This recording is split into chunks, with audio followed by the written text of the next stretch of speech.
नमस्कार, आदाब। हमारे डिजिटल प्लेटफॉर्म पर आपका स्वागत है। अमेरिका में इस वक्त सनसनी फैली हुई है। पेंटागन में फोन की घंटियां बज रही हैं, सिक्योरिटी एजेंसियां रात दिन चौकसी बरत रही हैं और अमेरिकी राष्ट्रपति डोनाल्ड ट्रंप की सुरक्षा को पहले से कहीं ज्यादा सख्त कर दिया गया है। उनकी हर एक हरकत पर अब और तेज नजर रखी जा रही है। लेकिन सवाल ये है कि आखिर ऐसा क्या हो गया कि अमेरिका में इतना बड़ा हंगामा मचा हुआ है? क्या है वो वजह जिसने दुनिया के सबसे ताकतवर देश को इस तरह अलर्ट मोड पर ला दिया है? तो चलिए इस कहानी को शुरू से समझते हैं। ये कहानी है धमकियों की, साजिश की और एक ऐसे खतरे की जो एक छोटे से ड्रोन के जरिए दुनिया के सबसे सिक्योर इंसानों में से एक को निशाना बना सकता है। और इस कहानी का केंद्र है ईरान और अमेरिका के बीच बढ़ता तनाव। बात शुरू होती है एक बयान से जो ईरान के supreme leader Ayatollah Ali Khamenei के करीबी और पूर्व डिप्लोमेट मोहम्मद जावाद लारिजानी ने दिया था। उन्होंने ईरानी स्टेट टीवी पर खुलेआम अमेरिकी राष्ट्रपति डोनाल्ड ट्रंप को धमकी दी और ये कोई मामूली धमकी नहीं थी। लारिजानी ने कहा कि ट्रंप अब अपने फ्लोरिडा के मारे-लागी रेजिडेंस में चैन से धूप नहीं सेक सकते। उनके मुताबिक एक छोटा सा ड्रोन जो विस्फोटकों से लैस हो आसानी से ट्रंप को निशाना बना सकता है। ये बयान इतना चौंकाने वाला था कि इसने न सिर्फ अमेरिका बल्कि पूरी दुनिया का ध्यान खींच लिया है। लेकिन ये धमकी अचानक क्यों आई? इसके पीछे की कहानी क्या है और क्या सचमुच ट्रंप की जान को इतना बड़ा खतरा है? इस कहानी की जड़ें हमें ले जाती हैं जनवरी 2020 तक।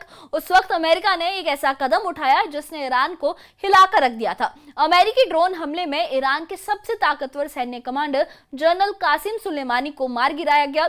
सुलेमानी सिर्फ एक सैन्य कमांडर नहीं थे बल्कि ईरान में उन्हें सुप्रीम लीडर के बाद दूसरा सबसे प्रभावशाली व्यक्ति माना जाता था। इस हमले का आदेश सीधे तौर पर तत्कालीन राष्ट्रपति डोनाल्ड ट्रंप ने दिया था। ईरान के लिए यह हमला सिर्फ एक सैन्य नुकसान नहीं बल्कि राष्ट्रीय अपमान भी था। सुलेमानी की हत्या ने ईरान की जनता और नेतृत्व में बदले की आग भड़का दी।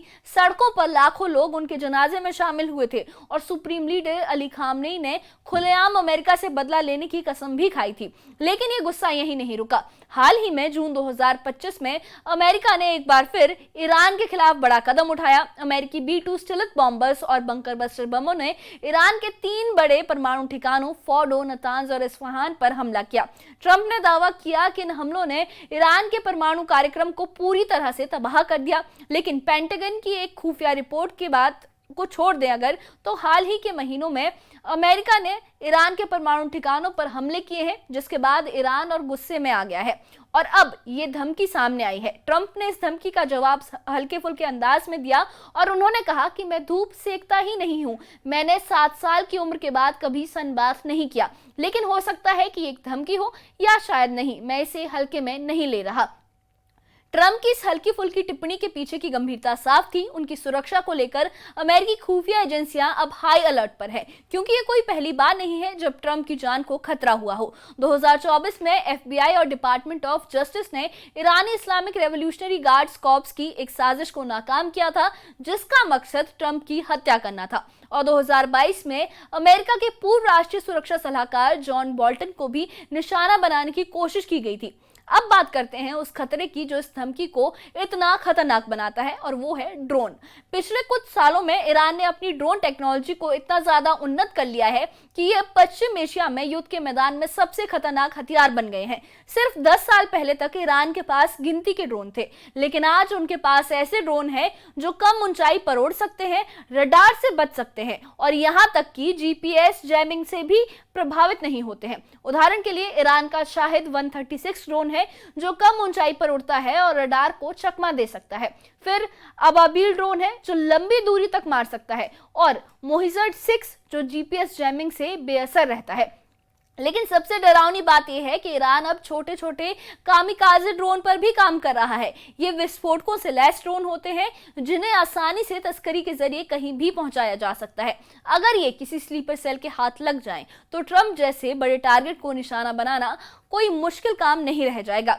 ईरान की रणनीति हमेशा से एसिमेट्रिक वॉरफेयर यानी गैर पारंपरिक युद्ध की रही है। इसमें वो सीधे युद्ध के बजाय छिपकर हमले, स्लीपर सेल्स और ड्रोन और साइबर अटैक जैसे तरीकों का इस्तेमाल करते हैं। यही वजह है कि अमेरिकी खुफिया एजेंसियां अब सिर्फ मिसाइलों या बमों से नहीं बल्कि छोटे छोटे ड्रोन्स और डिजिटल खतरों से भी सतर्क है। क्योंकि एक छोटा सा घातक ड्रोन वॉशिंगटन तक पहुंच सकता है और ट्रंप को निशाना बना सकता है, खासकर तब जब खुफिया जानकारी मिल चुकी है कि अमेरिका में ईरान समर्थित स्लीपर सेल्स भी मौजूद हो सकते हैं। ट्रंप ने कुछ ऐसा कर दिया है कि वो अब मारे-लागो में धूप नहीं सेक सकते हैं। एक छोटा सा ड्रोन उनकी जान ले सकता है। लेकिन ये धमकी सिर्फ बयानबाजी तक सीमित नहीं है। ईरान के एक ऑनलाइन फंडिंग प्लेटफॉर्म भी ईरान में चल रहा है जिसका नाम है ब्लड पैक्ट। इस प्लेटफॉर्म का दावा है कि ट्रंप और इजराइल के पीएम बेंजामिन नेतन्याहू की हत्या के लिए $10 करोड़ का इनाम रखा गया है और हैरानी की बात यह है कि अब तक $4 करोड़ से ज्यादा रकम जुटाई जा चुकी है। इस प्लेटफॉर्म का मकसद है सुप्रीम लीडर अयातुल्ला खामनी का मजाक उड़ाने वालों से बदला लेना। इसके होम पेज पर एक संदेश लिखा है कि हम ऊपर वाले के दुश्मनों और अली खामनी की जान को खतरा पैदा करने वालों को न्याय के कटघरे में लाने वाले किसी भी व्यक्ति को इनाम देने का इरादा रखते हैं। भले ही ईरानी सरकार इस प्लेटफॉर्म से औपचारिक रूप से खुद को अलग बताती हो, लेकिन माना जाता है कि इसके तार ईरानी रेवोल्यूशनरी गार्ड से जुड़े हैं। ये फंडिंग ईरान के कट्टरपंथी गुटों को और उकसा सकती है। यानी ट्रंप और नेतन्याहू के खिलाफ एक सीक्रेट मिशन की तैयारी चल रही है। इस कहानी में एक धार्मिक एंगल भी है। ईरान के शीर्ष शिया धर्मगुरु ग्रैंड अयातुल्ला नासिर मकारेम शिराजी ने ट्रंप और नेतन्याहू को मुहारिब यानी खुदा का दुश्मन करार दिया है। ईरानी शिया इस्लाम में मुहारिब का मतलब है ऐसा शख्स जो इस्लाम के खिलाफ हो और ईरानी कानून के मुताबिक ऐसे व्यक्ति की जो सजा है वो सिर्फ मौत मानी जाती है। ये वही रणनीति है जो ईरान ने 1989 में लेखक सलमान रुश्दी ने के खिलाफ भी फतवा जारी करके अपनाई थी। तब से लेकर आज तक ईरान की ये कट्टरपंथी सोच बदली तो नहीं है और अब ट्रंप और नेतन्याहू को खुदा का दुश्मन बताकर ईरान इसे एक धार्मिक जो जंग है उसके रूप में प्रचारित भी कर रहा है, जिससे न सिर्फ आतंकवादी संगठन बल्कि ईरान समर्थित मिलिशिया और स्लीपर सेल्स भी सक्रिय हो सकते हैं। ये पहली बार नहीं है जब ट्रंप की जान को खतरा हुआ हो। 13 जुलाई 2024 को पेंसिल्वेनिया के बटलर में एक रैली के दौरान 20 साल के मैथ्यू क्रूक्स ने एक छत से ट्रंप को गोली चलाई थी ट्रंप पर।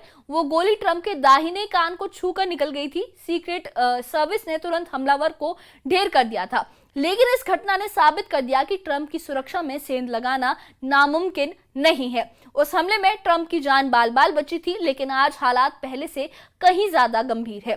ईरान के परमाणु ठिकानों पर अमेरिका के B-2 बॉम्बर्स हमलों ने ईरान की सामरिक शक्ति को सीधी चुनौती दी है। ईरान के कई मिसाइल ठिकानों को तबाह किया जा चुका है और सुप्रीम लीडर अयातुल्ला अली खामनी के कई करीबी और ईरान के परमाणु वैज्ञानिक भी मारे जा चुके हैं। यही वजह है कि ईरान अब अमेरिका और इजराइल से भयानक बदला लेने की फिराक में है। अमेरिकी राष्ट्रपति डोनाल्ड ट्रंप का सुरक्षा घेरा पहले से ही दुनिया के सबसे मजबूत सुरक्षा घेरों में से एक माना जाता है। उनके मारे-लागो रेजिडेंस के आसपास कई किलोमीटर का इलाका सघन निगरानी में है। उनकी हर हरकत पर सीक्रेट सर्विस की कड़ी नजर रहती है, लेकिन ड्रोन जैसे सस्ते और मुश्किल से पकड़े जाने वाले हथियार उनकी रक्षा की सबसे बड़ी कमजोरी भी बन सकते हैं। यही वजह है कि वॉशिंगटन डीसी और फ्लोरिडा में अब हाइपर सेंसिटिव अलर्ट जारी है। हर अनजान ड्रोन को खतरे की तरह देखा जा रहा है। तो सवाल यह है कि क्या ट्रंप वाकई खतरे में है? एक्सपर्ट्स का मानना है कि ट्रंप दुनिया के सबसे ज्यादा सुरक्षित पाए जाने वाले लोगों में से एक है, लेकिन $10 करोड़ के इनाम की बात और ब्लड पैक्ट जैसे फंडिंग प्लेटफॉर्म डराने वाले हैं और इस इनाम को हासिल करने की होड़ में कई संगठन शामिल हो सकते हैं, जैसे हिजबुल्ला, हुती, हमास और ईरान समर्थित दूसरे मिलिशिया ग्रुप। तो ये कहानी अभी खत्म नहीं हुई है। ईरान और अमेरिका के बीच तनाव बढ़ता जा रहा है।